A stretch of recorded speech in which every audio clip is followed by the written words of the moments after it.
S ಸಮೀಲ sir. So ಏನು ಕಾರಣ sir ಕೇಳಿಸ್ಕೊಂಡ್ರೆ ಇಷ್ಟೊತ್ತು? ಒಂದು ಈಗ MJ ಅವರು ಪೊಲಿಟಿಕಲ್ ಬ್ಯಾಕ್ ಗ್ರೌಂಡ್ ಇಂದಲೇ ಬಂದ್ರು. ಅವರು ಅವ್ರನ್ನ ಏಕ್ದಮ್ ಏನು ಬಂದು ಪಾರ್ಟಿ ಏನು ಕಟ್ಟಿಲ್ಲ.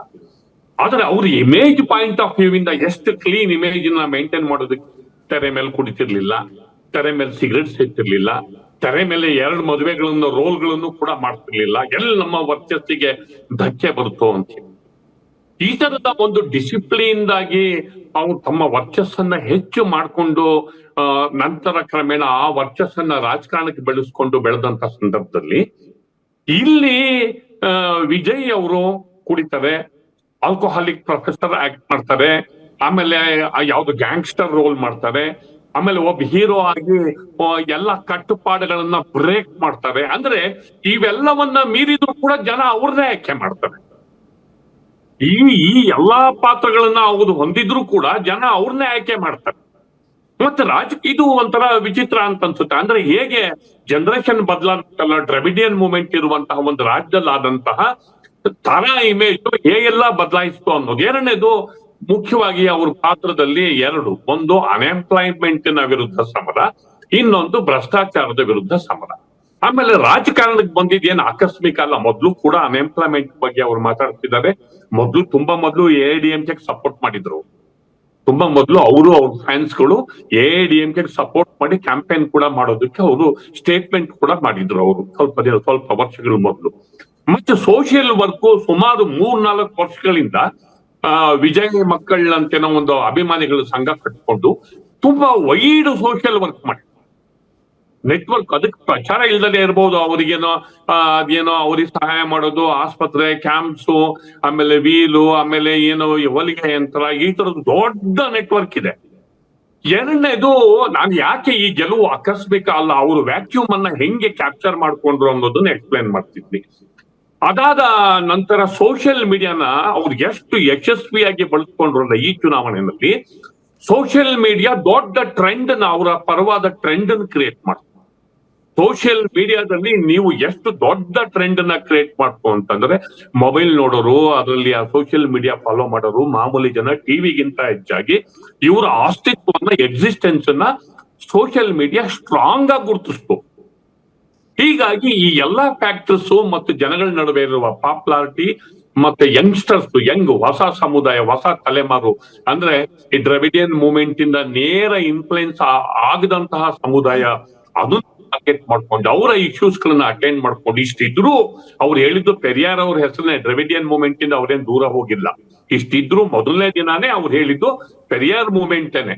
ಇಷ್ಟೆಲ್ಲವನ್ನ ಕೂಡ ಬಳಸ್ಕೊಂಡು ಅವರು ಈ ಚುನಾವಣೆಯ ಫಲಿತಾಂಶದಲ್ಲಿ ತನ್ನ ಅಸ್ತಿತ್ವವನ್ನ ತುಂಬಾ ಪವರ್ಫುಲ್ ಆಗಿ ತೋರಿಸಿದ್ರು. ಇಷ್ಟು ಬ್ಯಾಕ್ ಗ್ರೌಂಡ್ ಇರುವಂತಹ ಒಂದು ಪಾರ್ಟಿ, ಒಂದು ಮಾರ್ಜಿನ್ ನಲ್ಲಿ ಬದಲಾವಣೆಯನ್ನ ಬಯಸಿ ಆ ರಾಜ್ಯದ ಜನ ತಂದಿರುವಂತಹ ಪಾರ್ಟಿ, ಒಂದು 10-11 ಸಂಖ್ಯೆನಲ್ಲಿ ಕಮ್ಮಿ ಇದ್ದಂತ ಸಂದರ್ಭದಲ್ಲಿ ಇದನ್ನ ನಾವು ಸ್ವಾಗತಿಸ್ಬೇಕು ಅಥವಾ 11 ಅದ್ಯಾವುದೋ ಇನ್ನೊಂದು ಪಾರ್ಟಿಗೆ ಏನೋ ಅವ್ರದ್ದೇನೋ ಕಾನ್ಫ್ಲಿಕ್ಟ್ ಅಲ್ಲಿ, ಈಗ ಇಂಡಿಯಾ ಒಕ್ಕೂಟಲ್ಲಿ ಎಷ್ಟೊಂದು ಕಾನ್ಫ್ಲಿಕ್ಟ್ ಇದೆ ಹಂಗಂತ ಹೇಳಿ ಒಂದು ಪೊಲಿಟಿಕಲ್ ಪಾರ್ಟಿ ಹಂಗಾದ್ರೆ ಏನೋ ವಿಜಯ್ ಆಪರೇಷನ್ ಏನಾರ ಆಪರೇಷನ್ ಇಲ್ಲಿ ಕರ್ನಾಟಕದಲ್ಲಿ ಒಂದು ಆಪರೇಷನ್ ಆಯ್ತಲ್ವಾ, ಆತರ ಮಾಡ್ಬೇಕಾ? ಕರ್ನಾಟಕದಲ್ಲಿ ಏನೋ ಆಯ್ತಲ್ವಾ, ಇಲ್ಲಿ ವಿಮಾನದಲ್ಲಿ ಹತ್ತಿಸ್ಕೊಂಡೋಗಿ ಅದ್ ಎಷ್ಟು ಜನಕ್ಕೆ ಆಪರೇಷನ್ ಆಯ್ತು ಮಾರುತಿ ಅವ್ರೆ? 19 ಜನಕ್ಕೆ 19 ಜನಕ್ಕೆ ಆಪರೇಷನ್ ಆಯ್ತಾ? 17 ಅದೇ ಈಗ ಅವರು ಸಪೋರ್ಟ್ ಮಾಡಂಗಿಲ್ಲ ಅಂದ್ರೆ ಅವರು ಆಪರೇಷನ್ ಮಾಡ್ಬೇಕಾ ವಿಜಯ್ ಈಗ?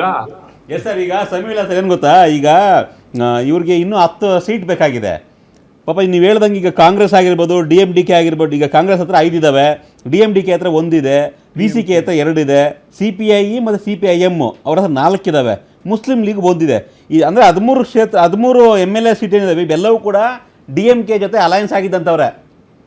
DMK ಅಲಯನ್ಸ್ ಆಗಿದ್ರು, PMK ಮಾತ್ರ AIADMK ಜೊತೆ ಇದ್ರು, ಅವ್ರು 4 ಇದ್ದಾರೆ. ಸೊ ಈಗ ಯಾರ ಜೊತೆ ಹೋಗ್ಬೇಕು ಅನ್ನೋ ಒಂದು ಗೊಂದಲ ಇದೆ, ಚರ್ಚೆ ಆಗ್ತಿದೆ. ಮಾರುತಿ, ನಿಮ್ಮ ಪ್ರಕಾರ ಈಗ DMK ಜೊತೆ ಈಗ ಈ ಸಣ್ಣ ಪುಟ್ಟ ಪಕ್ಷಗಳಿತ್ತು, 1 ಸೀಟು 2 ಸೀಟೆಲ್ಲ ಗೆದ್ದಿದ್ದಾರೆ. 13 DMK ಜೊತೆ ಅಲಯನ್ಸ್ ಇದ್ದವ್ರು ಇದ್ದಾರೆ, ಮತ್ತು AIADMK ಜೊತೆ ಹೋದಂಥವ್ರು 4 ಜನ PMK ಅವರು ಇದ್ದಾರೆ. ಇಲ್ಲ, ನನಗೆ ಇವತ್ತು ಬೆಳಗ್ಗೆ ಶಾಸಕಾಂಗ ಪಕ್ಷ ಸಭೆ ಆದ ಬಳಿಕ ಅವರು ಪ್ರಧಾನ ಕಾರ್ಯದರ್ಶಿನೂ ಕೂಡ ಅದನ್ನು ಸ್ಪಷ್ಟವಾಗಿ ಹೇಳಿದ್ರು. ನಾವು ಪೊಲಿಟಿಕಲಿ ನಾವು DMK ವಿರೋಧಿಗಳು, ಪೊಲಿಟಿಕಲಿ DMK ವಿರೋಧಿಗಳು, ಸೈದ್ಧಾಂತಿಕವಾಗಿ ನಾವು AIADMK ವಿರೋಧಿಗಳು. ಆದರೆ ಈಗ ಕಾಂಗ್ರೆಸ್ಸು ಮಗದೊಂದು ಪಕ್ಷ ಬಂದು ನಮಗೆ ಸಪೋರ್ಟ್ ಮಾಡ್ತೀವಿ ಅಂತ ಹೇಳಿದ್ರೆ ವೈ ನಾಟ್, ಯಾಕೆ ಬೇಡ, ನಾವು ಅದನ್ನು ತಗೊತೀವಿ ಅಂತ. ಅದು ಮುಸ್ಲಿಂ ಲೀಗ್ ಆಗಿರ್ಬೋದು, CPI ಆಗಿರ್ಬೋದು, CPM ಆಗಿರ್ಬೋದು, ಕಾಂಗ್ರೆಸ್ ಅವರು 5 ಜನ ಇದ್ದಾರೆ, ಸಣ್ಣ ಪುಟ್ಟ ಎಲ್ಲ ಹಾಕಿದ್ದಾರೆ. ಒಟ್ಟು ಎಲ್ಲ ಸೇರಿದ್ರೆ 123 ಸ್ಥಾನಗಳಾಗುತ್ತೆ. 118 ಬೇಕು ಮ್ಯಾಜಿಕ್ ನಂಬರ್ಗೆ. ಹಾಗಾಗಿ AIADMK ಈಗ ಈ ಚುನಾವಣೆ ಅಷ್ಟೇ ಅಲ್ಲ ವಿಜಯ್ಗೆ ಇಂಪಾರ್ಟೆಂಟ್ ಆಗಿರೋದು. ವಿಜಯ್ಗಿನ್ನ 30 ವರ್ಷ ರಾಜಕಾರಣ ಮಾಡಬೇಕು. ನಾನು 30 ವರ್ಷನೂ ವಿಜಯ್ CM ಆಗಿರ್ತಾರೆ ಅಂತ ಹೇಳ್ತಿಲ್ಲ. ಇವತ್ತು CM ಆಗಿರ್ಬೋದು, ನಾಳೆ ವಿರೋಧ ಪಕ್ಷಕ್ಕೆ ಬರ್ಬೋದು, ಮಗದೊಂದು ಆಗ್ಬೋದು. ಆದರೆ ಅವರ ಲೆಕ್ಕಾಚಾರ ಏನಿದೆ ಅಂತ ಹೇಳಿದ್ರೆ ತಮಿಳುನಾಡಿನ ರಾಜಕಾರಣದಲ್ಲಿ ನಾನು ಒಂದು 30 ವರ್ಷ ಇರಬೇಕು, ರಾಜಕೀಯವಾಗಿ ಸಕ್ರಿಯವಾಗಿರಬೇಕು ಅನ್ನೋ ಲೆಕ್ಕಾಚಾರದಲ್ಲಿ ಬಂದಂತಿದ್ದಾರೆ. ಹಾಗಾಗಿಯೇ ಈಗ ಬೂತ್ ಮಟ್ಟದಲ್ಲಿರುವಂತಹ AIADMKನೋ DMK ಜೊತೆ ಹೋದರೆ ಅದರ ನೇರ ಎಫೆಕ್ಟು ಆಗೋದು TVKಗೆ. ಅದು ಬೇಡ, ಆ ಸವಾಸ ಬೇಡ. ಈಗ 108 ಸ್ಥಾನ ಗೆದ್ದಿದ್ದೀನಿ, ಈ ಸಣ್ಣ ಪುಟ್ಟವ್ರನ್ನೆಲ್ಲರೂ ಸೇರಿಸ್ಕೊಂಡು ನಾನು ಕಾಂಗ್ರೆಸ್ ಅವರು ಇಲ್ಲಿ ಸೇರಿದ್ರೆ ನಾನು ತಪ್ಪು, ಅವರು ಬಾಹ್ಯ ಬೆಂಬಲ ಕೊಟ್ಟರೆ ಯಾಕೆ ಬೇಡ ಅಂತ ಹೇಳಬೇಕು. ಭಾಳ ಜನ ಬಾಹ್ಯ ಬೆಂಬಲ BJP ಅವರು ಕೊಟ್ಟಿದ್ದಾರೆ, ಬೇರೆ ಪಕ್ಷಗಳಿಗೆ ಕಾಂಗ್ರೆಸ್ ಅವರು ಕೊಟ್ಟಿದ್ದಾರೆ.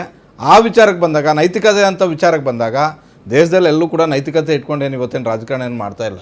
ಹಾಗಾದರೆ ಆಗ ರಾಜಕಾರಣ ಮಾಡೋದಾದ್ರೆ ವಿಧಾನಸಭೆ ಒಳಗಡೆನೆ ಹಲವು ವಿಧಾನಸಭೆಗಳಲ್ಲಿ ಚರ್ಚೆ ಆಗಿದೆ. ಯಾರು ದುಡ್ಡಿಲ್ದೆ ರಾಜಕಾರಣ ಮಾಡೋಕ್ಕಾಗಲ್ಲ. ಇದೇ ಸಿದ್ದರಾಮಯ್ಯ ಹೇಳಿದ್ರು, ದುಡ್ಡು ಖರ್ಚು ಮಾಡಿದ್ರೆ ಯಾರು ಗೆದ್ದು ಬರೋಕ್ಕಾಗುತ್ತೆ ಅಂತ.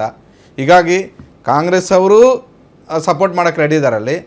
TVKಗೂ ಬೇಕಾಗಿದೆ 5 ಸ್ಥಾನ, TVKಗೂ ಬೇಕಾಗಿದೆ. ಮುಸ್ಲಿಂ ಲೀಗ್ ಸಪೋರ್ಟ್ ಮಾಡುತ್ತೆ, CPI ಸಪೋರ್ಟ್ ಮಾಡುತ್ತೆ, CPM ಸಪೋರ್ಟ್ ಮಾಡುತ್ತೆ.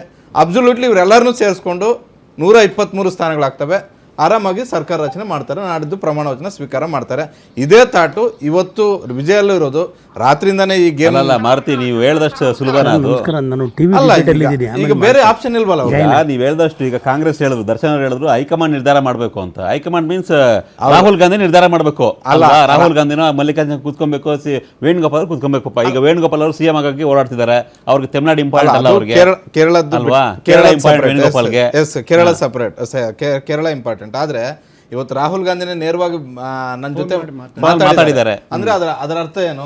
ರಾಹುಲ್ ಗಾಂಧಿಗೆ ಯಾವುದೇ ತಕರಾರಿಲ್ಲ. ರಾಹುಲ್ ಗಾಂಧಿಗೆ AIADMKಗೋ BJPಗೋ ಸಪೋರ್ಟ್ ಮಾಡಿದ್ರೆ ಸಮಸ್ಯೆ ಬಿಟ್ರೆ DMKಗೋ ಮತ್ತೊಂದು ಪಕ್ಷಕ್ಕೆ ಸಪೋರ್ಟ್ ಮಾಡಿದ್ರೆ ಅವ್ರಿಗೇನು ಸಮಸ್ಯೆ? ಈಗ ರಾಹುಲ್ ಗಾಂಧಿ ಅವ್ರೇನು ಬಂದಿಲ್ಲ, ಸರ್ಕಾರ ರಚನೆ ಮಾಡಬೇಕಾಗಿಲ್ವಲ್ಲ. ಇರೋ ಸರ್ಕಾರವನ್ನು ಯಾರು ಸರ್ಕಾರ ರಚನೆ ಮಾಡ್ತಾರೆ ಅವ್ರಿಗೆ ಸಪೋರ್ಟ್ ಮಾಡೋದಷ್ಟೇ. ಹಾಗಾಗಿ ರಾಹುಲ್ ಗಾಂಧಿನೂ ಒಪ್ಪಿದ್ದಾರೆ. ಇಲ್ಲಿ ತಮಿಳುನಾಡಿನ ಕಾಂಗ್ರೆಸ್ನ 5 ಶಾಸಕರು ಒಪ್ಪಿದ್ದಾರೆ. ಇನ್ನು ಬೇರೆ ಸಣ್ಣ ಪುಟ್ಟ ಪಕ್ಷದವರು ಕೂಡ ಒಪ್ಪಿದ್ದಾರೆ. ಹೀಗಾಗಿ ಅದೇ ಪ್ಯಾಟರ್ನ್ ಕೂಡ ಸರಿ. ಈಗ ಸದ್ಯಕ್ಕೆ ನಾವೊಬ್ಬ ವಿಶ್ಲೇಷಕರಾಗಿ ನೋಡೋದಾದರೆ TVK 8 ತಿಂಗಳಲ್ಲಿ ಮಾಡಿದಂತಹ ಸರ್ಕಸ್ಗಿಂತಲೂ ಕೂಡ ನಿನ್ನೆ ರಾತ್ರಿಯಿಂದ ಈ ಕ್ಷಣದವರೆಗೂ ಕೂಡ ಮಾಡ್ತಿರುವ ಸರ್ಕಸ್ಸೇ ಬಹುದೊಡ್ಡದು. ಈ ಸರ್ಕಸ್ಸಲ್ಲಿ ಗೆದ್ರೆ ಮುಂದೆ ರಾಜಕೀಯದಲ್ಲೂ ಕೂಡ ಸರ್ಕಸ್ ಗೆಲ್ತಾರೆ ಅಂತ ಆ ಲೆಕ್ಕಾಚಾರ ಇಟ್ಕೊಂಡೆ ಅವರು DMK ಸಹವಾಸನೂ ಬೇಡ, AIADMK ಸಹವಾಸನೂ ಬೇಡ.